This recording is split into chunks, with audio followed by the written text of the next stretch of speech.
So Zoe and I recorded a whole load of mini interviews at the MVP Summit, and we thought rather than build those into a few larger episodes, we'd release those to you in short little snippets like this. So enjoy a set of our interviews live from Seattle with various people from Microsoft and MVPs. Hope you enjoy them. Hi, this is Zoe and we're at MVP Summit in Seattle and I'm joined by Chris. Would you like to introduce yourself, Chris? Sure. Hi. My name's Chris Lloyd-Jones. I'm the Head of Architecture and Strategy in Avanad's Office of the CTO, a fancy way of meaning that I'm trying to figure out what the new technologies are and what that does for our business. Brilliant. And you're also an MVP. That's right. I'm an MVP in AI, which is one of the reasons why I'm really excited to be here in Redmond. Perfect. Okay, so first question, hopefully nice and easy for you. What does Copilot mean to you? So I'm going to try not to get too philosophical. For me, a Copilot is just any kind of assistant, AI or otherwise, that's helping me to make my life and my job easier.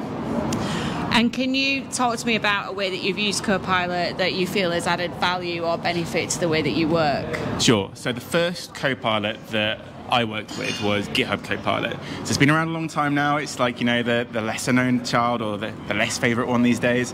But when I first started using GitHub Copilot and I started typing and I could write a comment and saw what I wanted to do kind of flow from my fingers, it was just incredible.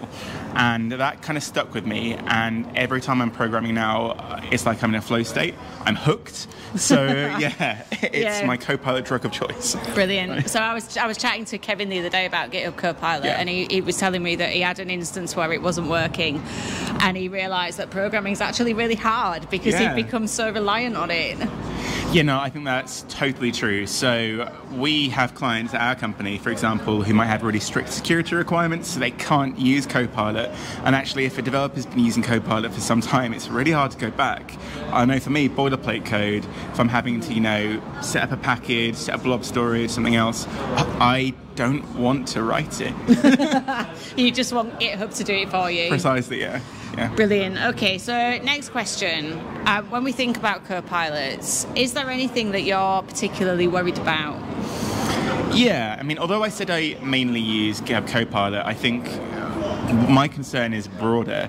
I think a lot of people have this view that you can kind of install and turn on a Copilot and start using it and it will just start working. Copilots are incredible. Some of them might give you impact from day one. But if you're not thinking about the governance, the data quality for whatever you're doing, then I feel like the adoption is going to fall flat, the usage is going to be awful.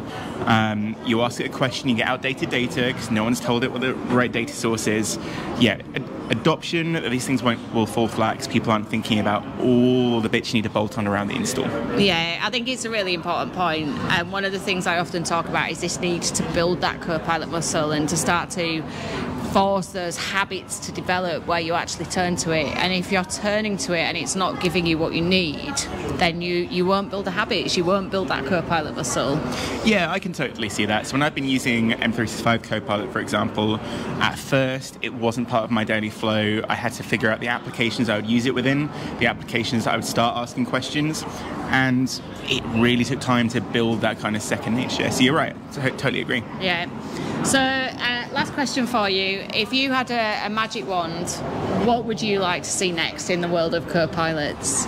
Oh, that's really difficult. You put me in the spot now. If I had a magic wand and I could see anything in the world of Copilots, I would really like the idea to kind of have a Copilot anywhere across applications and something that, I could point it at a new app that it hadn't seen before. Maybe it could read the user interface and guess perhaps how it works. Not an app-specific Copilot, but something to help me get to grips with something new.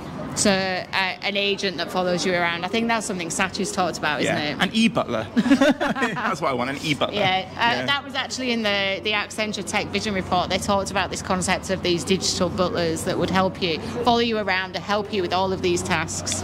Yeah, imagine that ambient computing, just seeing it, you walk past the screen, it's just like, go this way. Yeah, it'd be super cool. Yeah. Brilliant. Well, thanks for joining me, Chris. Hope you enjoy the rest of the week. Yeah, thank you very much. Cheers.